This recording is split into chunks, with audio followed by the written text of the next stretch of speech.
ঢাকা শহরের বস্তি থেকে শুরু করে চট্টগ্রামের ইপিজেড, পুরান ঢাকার নিমতলী বা বেইলি রোড ট্র্যাজেডি, দেশের প্রতিটি অঞ্চলেই এখন অগ্নিকাণ্ড যেন নিত্যদিনের খবর।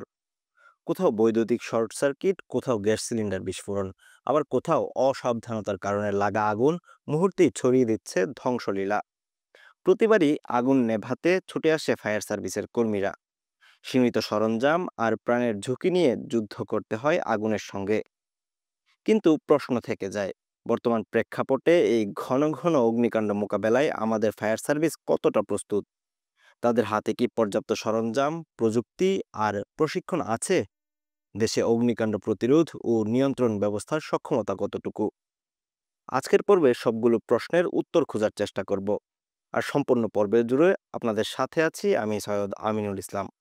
গত বৃহস্পতিবার চট্টগ্রাম ইপিজেডে Adams Caps and textile limited এবং জিহং মেডিকেল কোম্পানির গুদামে আগুন লাগে। এই ভয়াবহ অগ্নিকাণ্ডের ঘটনায় আবারও প্রকাশ পেয়েছে দেশের শিল্পাঞ্চলগুলোর অগ্নি নিরাপত্তা ব্যবস্থার দুর্বলতা। বৃহস্পতিবার দুপুর 2টার দিকে শুরু হওয়া আগুন নিয়ন্ত্রণে আনতে ফায়ার সার্ভিসের টানা 17 ঘন্টা সময় লেগেছে। পরদিন অর্থাৎ শুক্রবার সকাল 7টা 25 মিনিটে আগুন নিয়ন্ত্রণে আনে ফায়ার সার্ভিস। ফায়ার সার্ভিসের তথ্যমতে ভেতরে দাহ্য পদার্থ থাকায় আগুন নেভাতে বেগ পেতে হয়েছে ফায়ার সার্ভিসের কর্মীদের। কিন্তু প্রশ্ন হচ্ছে, ইপিজেড এর মতো সংরক্ষিত ও উচ্চ নিরাপত্তার শিল্প এলাকায় কিভাবে এমন ভয়াবহ ঘটনা ঘটল? কোম্পানির অভ্যন্তরীণ অগ্নি নিরাপত্তা ব্যবস্থা কি কার্যকর ছিল না? আর ফায়ার সার্ভিসের সক্ষমতা কতটুকু যথেষ্ট ছিল এই অগ্নিকাণ্ড মোকাবেলায়? এসব প্রশ্ন এখন ঘুরে বেড়াচ্ছে গোটা জাতির কাছে। এর আগে গত মঙ্গলবার সকাল 11:30টার দিকে ঢাকার মিরপুরের রূপনগরের শিয়ালপাড়ি এলাকায় শাহ আলম কেমিক্যাল অ্যান্ড কোম্পানির একটি রাসায়নিক গুডাউনে আগুন লাগার পর তা দ্রুতই ছড়িয়ে পড়ে আশেপাশের কয়েকটি গার্মেন্টস কারখানায়। আগুন নিয়ন্ত্রণে শেষ পর্যন্ত ফায়ার সার্ভিসের মোট 12টি ইউনিট যোগ দেয়। পরবর্তীতে আগুন নিয়ন্ত্রণে আনলেও 16 জনের মরদেহ উদ্ধার করে ফায়ার সার্ভিস। কিন্তু এখন প্রশ্ন হলো, বিভিন্ন ঘটনায় বারবার তদন্ত কমিটি গঠন করা হলেও কেন বাস্তবে তা পরিবর্তন দেখা যায় না? আগুন নেভানোর পর কেন প্রতিবারই একই দৃশ্যের পুনরাবৃত্তি হয়? চলতি বছরের 30 জানুয়ারি দ্য ডেইলি স্টারে প্রকাশিত এক প্রতিবেদন অনুযায়ী সারা দেশে 14,570 জন কর্মী এবং 537টি ফায়ার স্টেশন নিয়ে ফায়ার সার্ভিস কাজ করছে।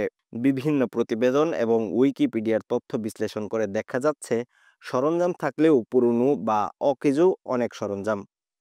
ঢাকার বাইরে পর্যাপ্ত হাই রাইজ রেস্কিউ ইউনিট নেই। অগ্নিকাণ্ডের সময় আরও বড় সমস্যা হয় পানি উৎসের ঘাটতি। অনেক সময় ট্যাঙ্কার দিয়ে দূর থেকে পানি আনতে হয়, আর সংকীর্ণ রাস্তা বড় গাড়িগুলোর প্রবেশে বাধা সৃষ্টি করে।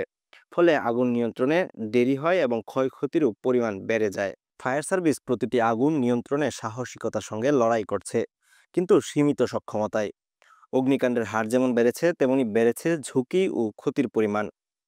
এখন সময় এসেছে শুধু আগুন নেভানোর নয়, আগুন প্রতিরোধের সক্ষমতা গড়ে তোলার। অগ্নিকাণ্ডের আগুন নেভানো যায়, কিন্তু এই অবহেলার আগুন নেভাবে কে? এই প্রশ্ন রেখে আজ এখানেই শেষ করছি।